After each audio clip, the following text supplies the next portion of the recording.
Hi, everybody. Hi. And welcome to this session called Voices of the Future, Taking on the Challenges Ahead. It's good to see so many people here. My name is Martha Lynn, and I work with Alain Selber and Karen O'Brien on the Voices of the Future research project. And what this project wants is to aims to understand what young Norwegians think about their future in a changing climate.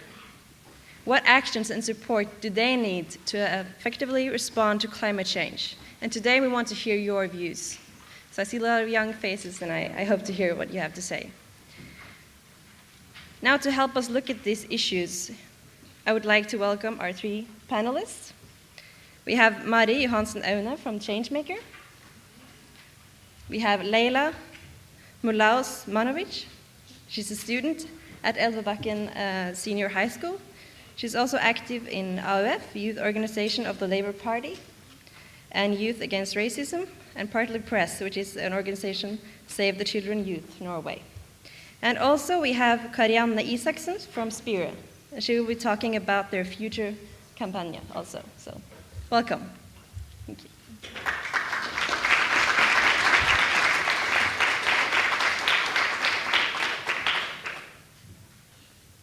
Thank you. My name is Marty Johansen, and I'm the deputy leader of Changemaker, which is the largest youth organization in Norway working on global injustice and creating a more just world. And I'm also a master's student at the Institute of Sociology and Human Geography here at the university. Changemaker is working is concerned with global climate change because it is one of the largest examples of global injustice that we see today. The climate changes are mainly created by the world's rich countries, while it is the poorer nations or marginal groups within poorer nations that are most hardly affected. As youth in Norway, we are extremely lucky to grow up in one of the world's most wealthy countries.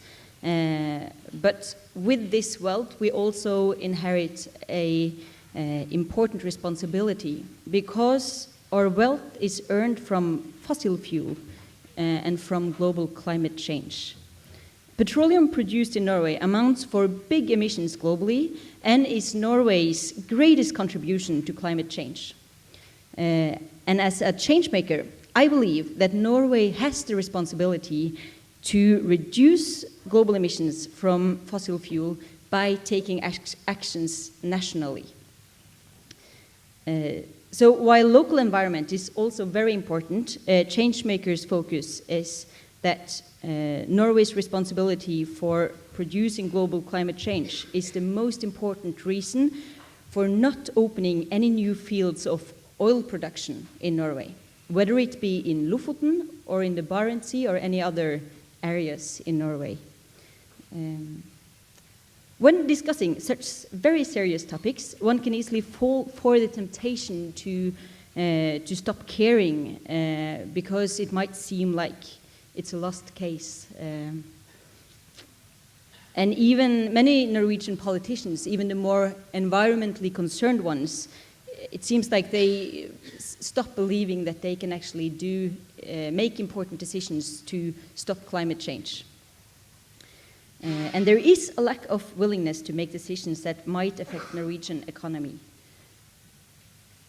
This year is a year of governmental election in Norway, and Changemaker is, together with many other organizations, part of a coalition demanding a climate election.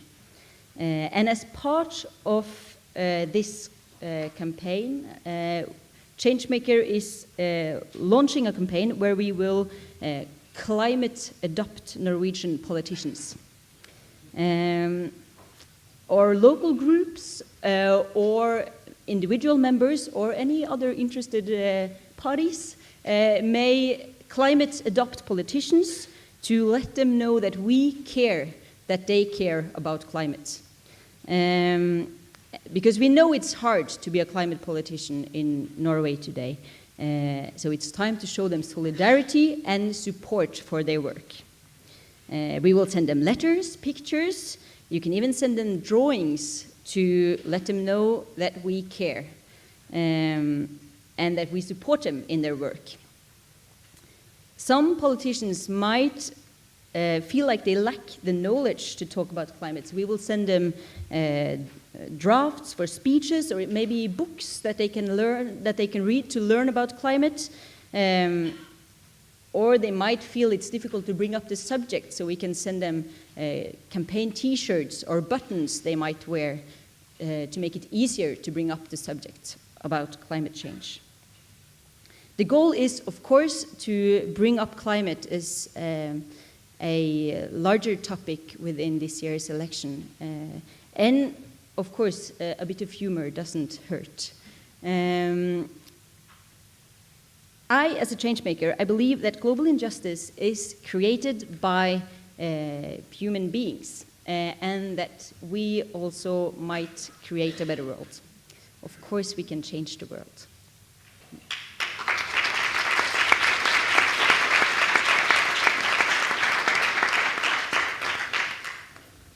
Hello, my name is Leila Mulla-Osmanovic, and I go on Elvebakken High School, and I just finished my second year here on Elvebakken. And I got the assignment to just talk about what I think is important in the future for me and for my generation, for the common next generation afterwards. So I just want to say that we are really lucky, as told, to live in such great welfare state as Norway, and especially my generation, because I think that my generation take much of these blessings for granted, absolutely, and they're not so much political active youth. I have so many friends who are saying that they want, because there's election, the government election now in autumn, and so many friends are telling me that they won't vote because they just don't see the point.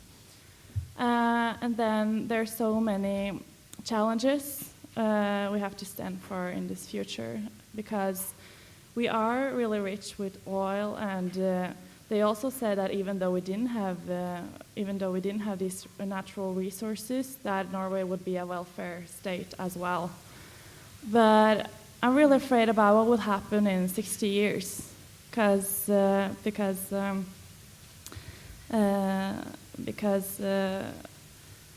we never know how the economical situation will develop. We do have this fund, this oil fund, which goes to the aging people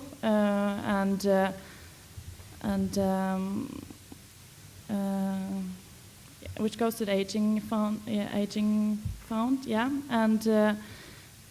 but we don't know about the economical situation, because Norway is also getting affected. We're trading with a lot of countries, and there are a financial crisis now, and it's still going on.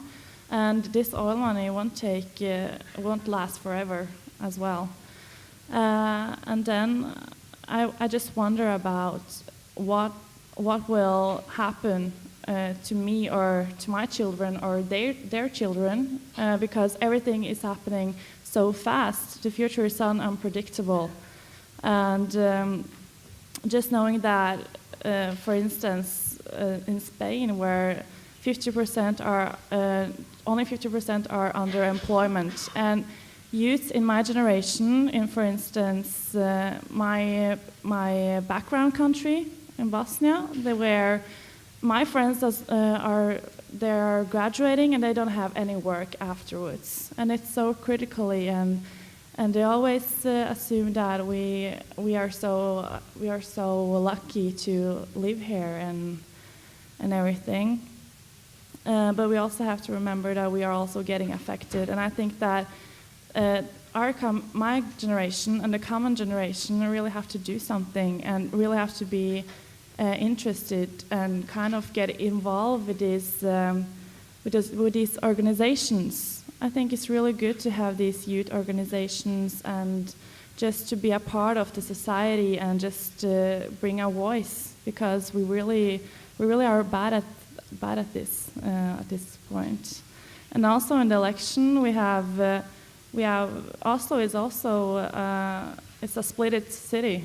For those who didn't know, we have East and we have West. And on East, there are only 70% of all the population who are voting. And that's critically, it's really critically. And they say that there isn't so much difference between the parties, that the government won't change that much, but it has a lot to say. And it's our future in process now. Just knowing that it's so unpredictable, we have this, because this is the climate conference, and we also have these challenges with genetic modifications, and just knowing how they test their substances on animals and they die afterwards, but they still use these substances in the food we're eating. Just think about, if animals die of it, what can it do to us as well? But a lot of people in my generation doesn't even know about it. They don't want to know about it, and it really is a serious question. And I hope really we can do something to just get people to be more awake. And yeah, so that was just generally. Thank you.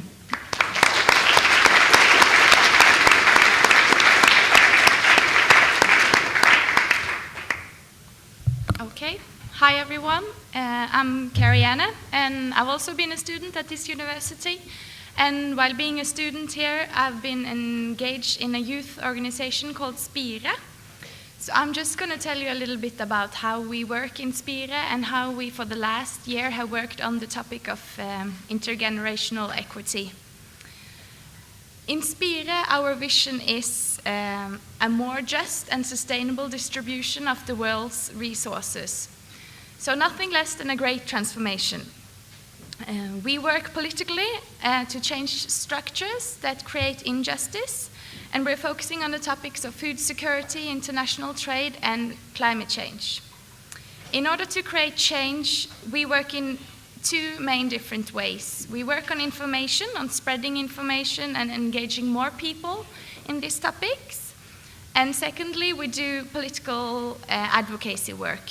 For instance, we go to international negotiations and we meet with and put pressure on Norwegian politicians. An important part of what we are doing is doing annual campaigns.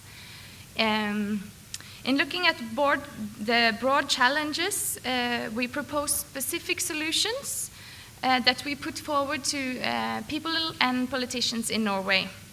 So, for example, in campaigning on the issue of food security, we have demanded from Norwegian politicians that the Norwegian Oil Fund should withdraw their investments from Monsanto.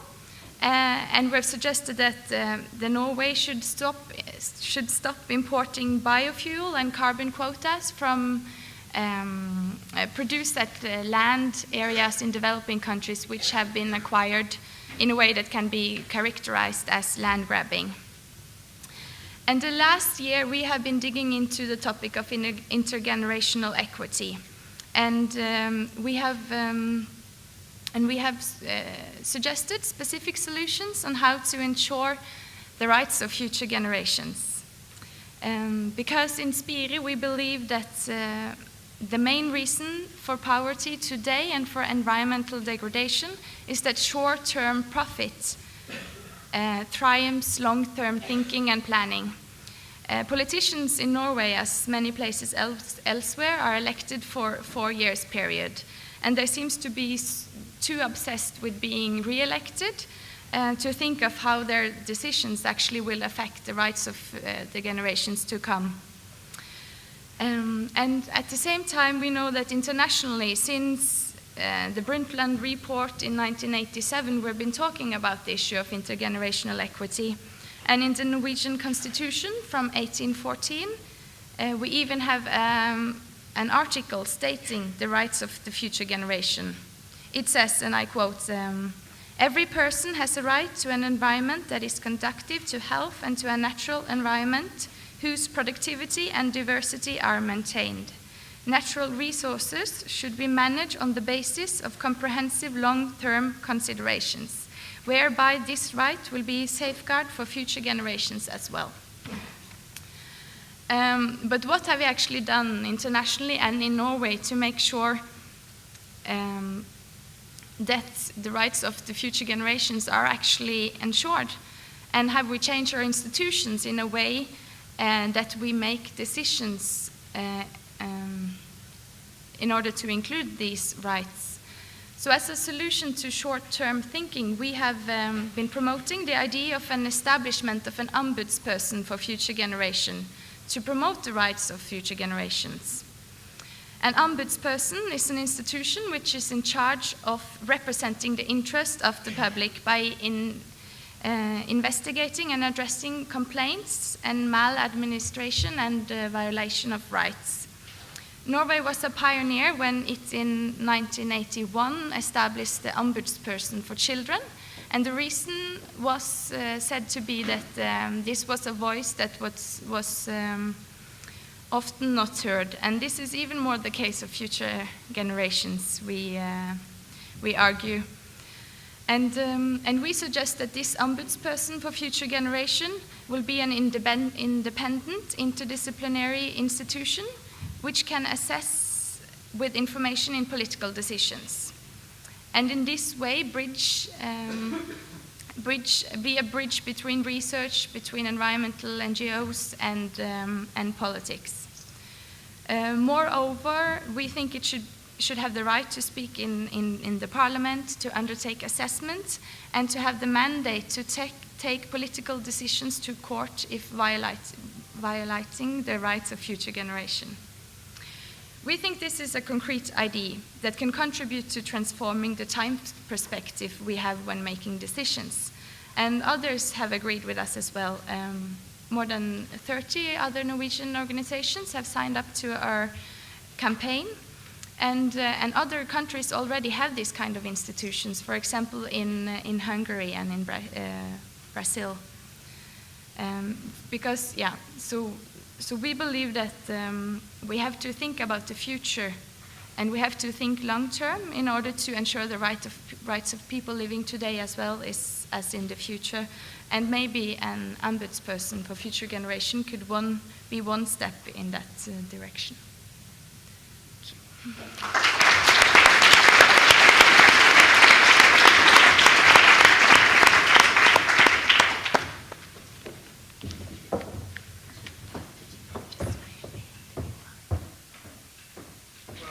Very much to Maria, Leila, and Carrie Anna. I'm very grateful to them for bringing a voice of the present young people into the room. My job now is to just take 5 minutes to try to give you some indication of the voices of the distant past, the future, and the non-human world.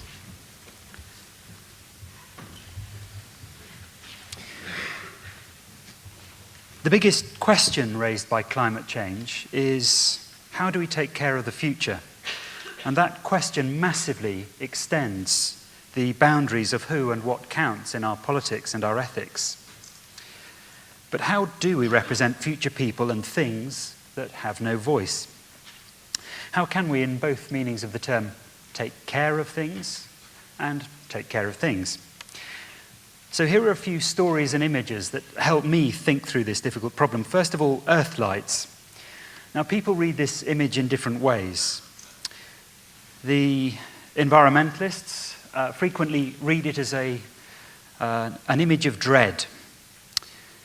However, a peasant who can read at night by electric light for the first time reads it, of course, very differently.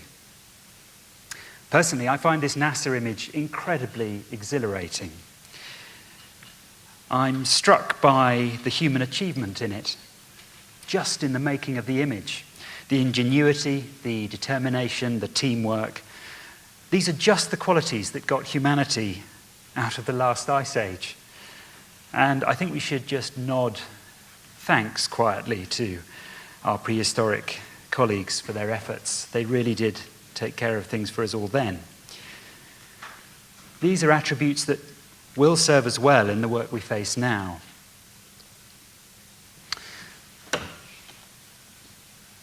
In thinking about that, I find it useful to dwell on this image, which arrived shortly after my birth and is now one of the most reproduced images on the planet. We often think that the important bit of our intelligence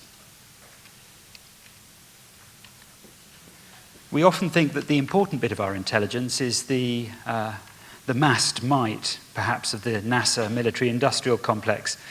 But actually, I think the interesting thing, for example, about Apollo 13 is not that they got into space, but actually they got home safely. I've no idea why this is happening, but bear with me. At least you've got a little lure about what's coming next. And I suspect you're puzzled.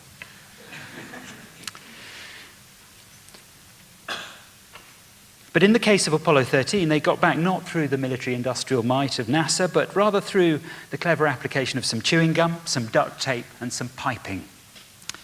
In this case, they used what the artist Richard Wentworth describes, looking at it as that edgy bit of our intelligence to take care of things. Nansen's crew on the Fram, it never does it when you want. Nansen's crew on the Fram showed plenty of that edgy intelligence in their years on the ice, as they gathered important insights that have helped us form a picture of humans as co-inhabitants of a dynamic Earth. Well, how did they take care of themselves in the face of polar bears and the fantastically terrifying noise of ice sheets squeezing the hull at night? Well, actually, much as we did on the Kon-Tiki last night. With a good three-course dinner, they behaved much as they would have in a good Oslo gentleman's club. They would follow this with a pipe and perhaps a rendition of Napoleon Goes Over the Alps on a donkey, on precisely this machine. I think we need to remember to take care of each other on this mission too, and I think this conference has been a good example of doing that.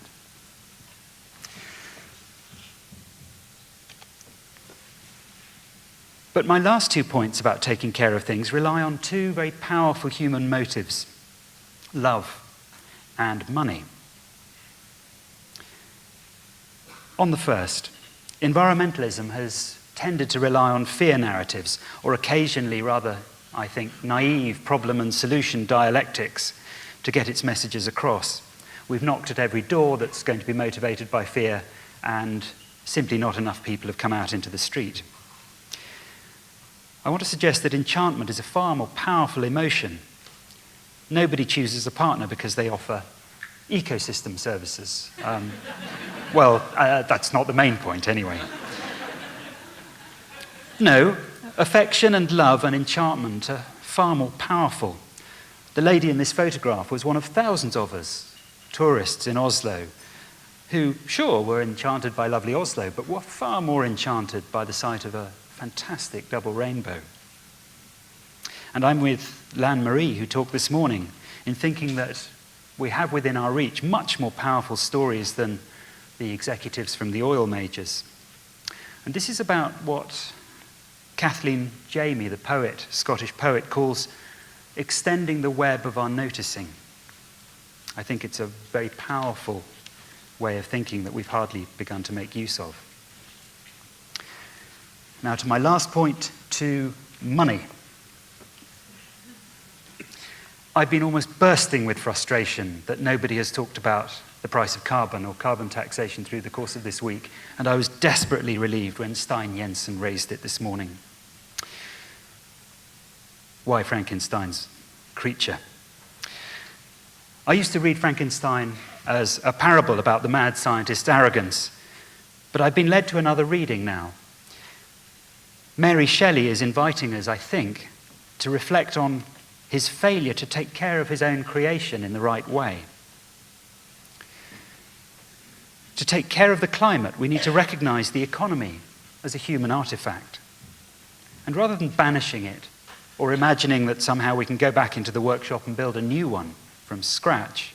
I suggest that we have to acknowledge this one as our own creation and treat it with our very best care, induce it into our very best human values. I'll leave it at that, but I think the most important thing I have to say is that both last night over dinner and again this afternoon, I've been struck by and reinforced by and encouraged by my experience of talking to young people. Those of us that have lived with this for a little while, myself, all of my professional life, 25 years, I'm desperately relieved that there's a much wider body of much more gifted talent coming in to fill our very large intellectual holes. Thank you very much.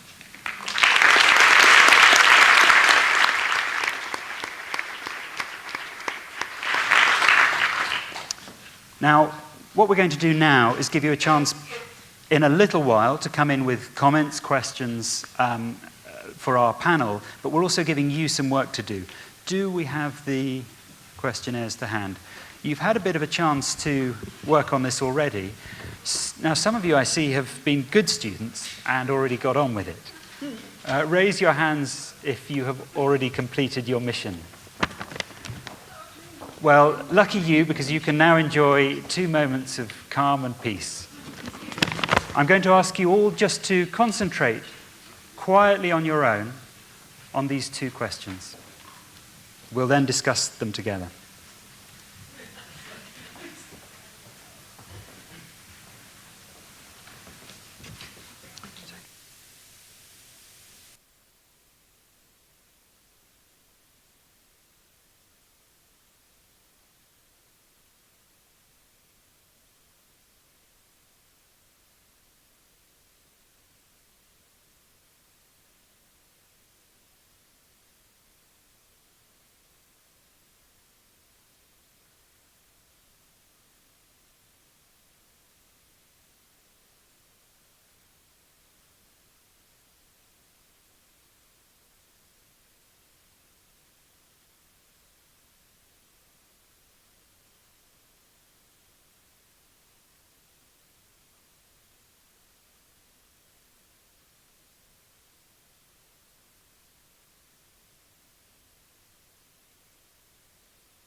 Rested long enough.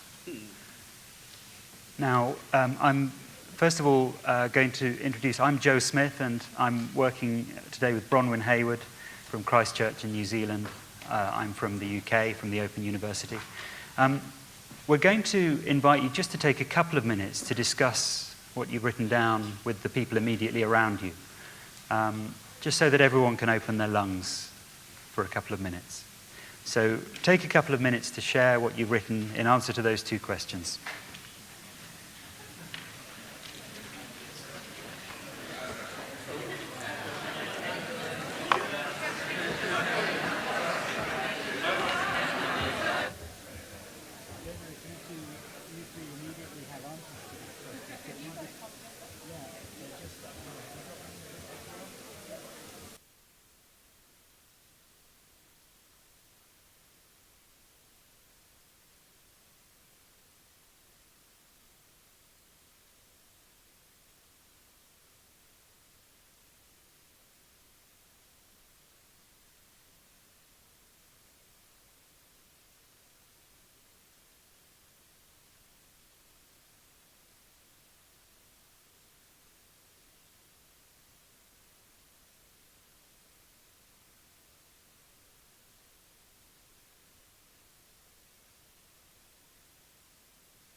this one. Thank you very much. Thank you very much. I'm hoping that as a room full of academics, you have now completed your debate of the question.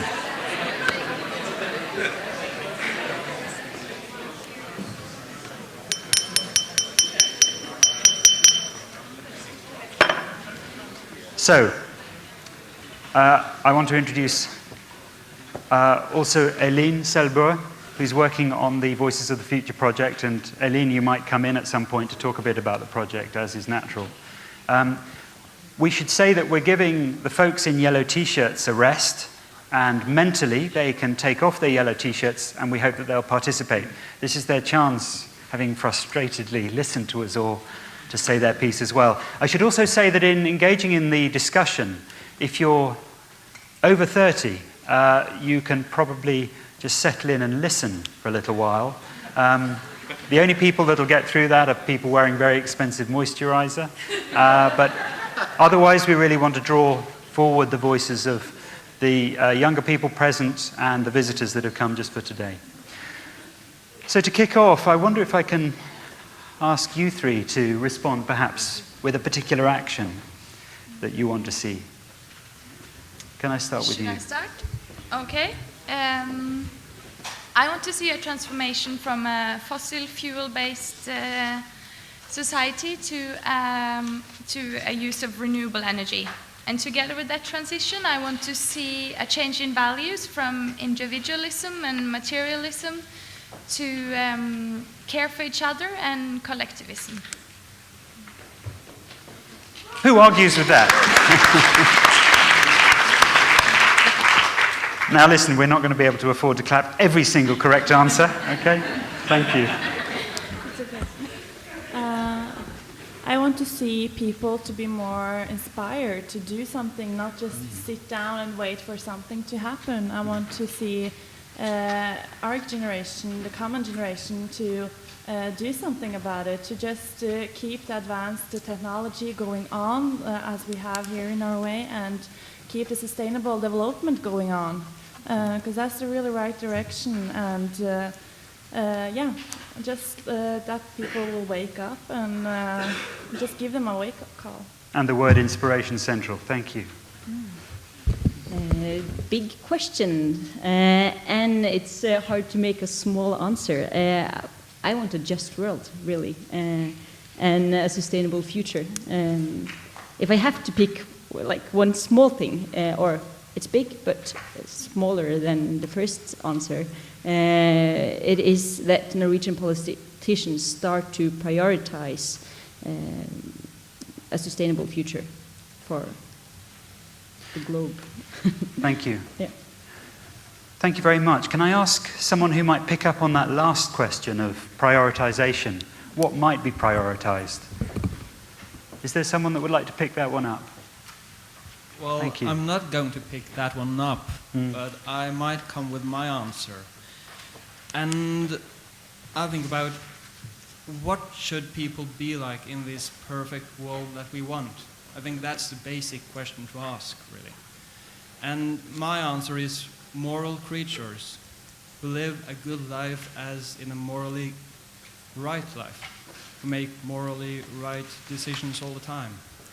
If you go all the way back there, I think a sustainable world would be a consequence from that. And do you see conditions that make you feel that's within reach? Are there hints of Leila's inspiration?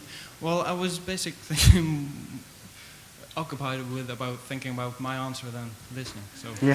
sorry. I know the feeling. Okay.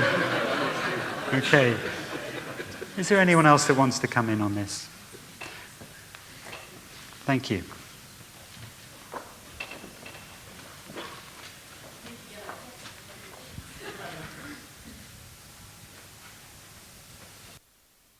For me, transformations is about doing things differently. And that's kind of the power of using this language. And sometimes I'm concerned when we just talk about energy in terms of how do we produce energy in different ways, we're not talking about a different conversation. So what I need in my life and what we all need are things like electricity for lights and heat and transportation. So when we're only talking about electricity to provide those, what we really need is those services. So the transformative conversation is about providing those services in different ways. So that's what I want to see, the conversation move that way. Okay. Yes, there's some alternative practices going on here with some hand-waving agreement. Thank you. I should warn you, by the way, that I'm very comfortable with long silences. I don't consider them embarrassing. This will be like a Quaker meeting where when someone under 30 feels moved to talk, we'll move the microphone to them.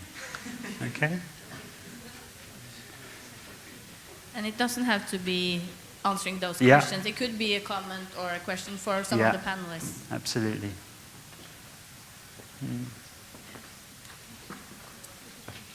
Thank you.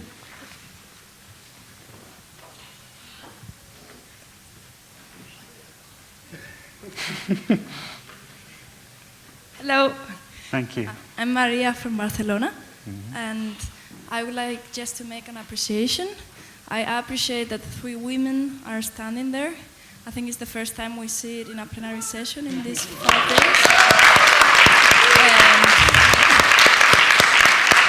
I just wanted to share this appreciation, and I hope, we get to be more present, because I think women are really in the basis of social transformations and community transformations, and they should be also visible. Thank you. Can I ask something of you or anyone else, whether there's a particular quality of thought that's different, that's gendered? Is that a significant part of this recovery of something? It's an open, quite a controversial question. I don't know whether any of you want to take that up. Have a go. Carrie Anna. Is there something, if we had an all-woman cabinet, would their decisions be different? Yeah? Well, what I do know from my organization is that we have a lot more young women engaged in Changemaker than we got young men engaged. And I don't know if it has to do, I don't know if it has to do with a different way of thinking between the genders, but that's at least what we see in our organization. And I think it's quite general for Norwegian youth organizations working with these kind of issues, that ladies are more engaged. And in order that we started slightly late, so that in order that we keep to time and get Amy Balkin's presentation on time, I'm just going to invite you two to see if there's anything else you want to add to Maria's point, or any last signals you want to give out.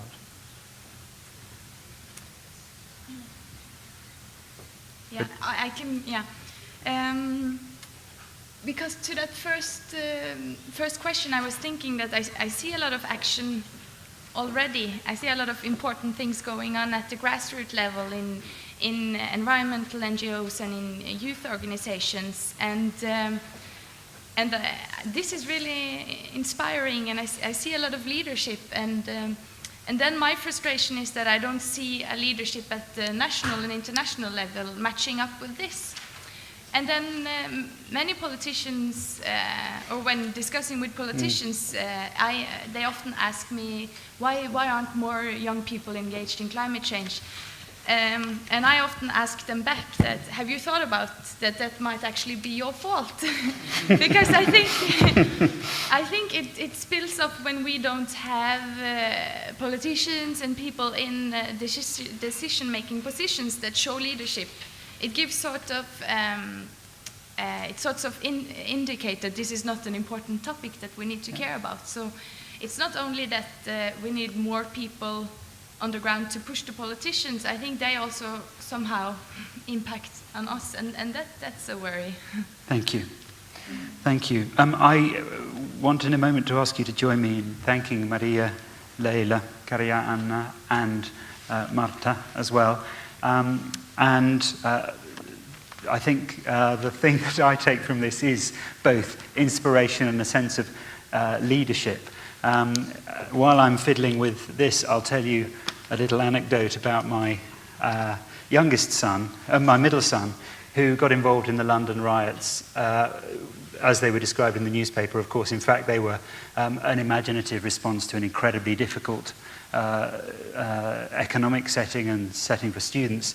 I was looking over his shoulder. He was looking at the Hindu Times, at a little picture of a London protester, you know, spray painting on the street. And I admired this expression of youthful leadership until I looked a bit closer and I thought, bloody hell, it's him. And that was a difficult moment in our family. So please join me in thanking them.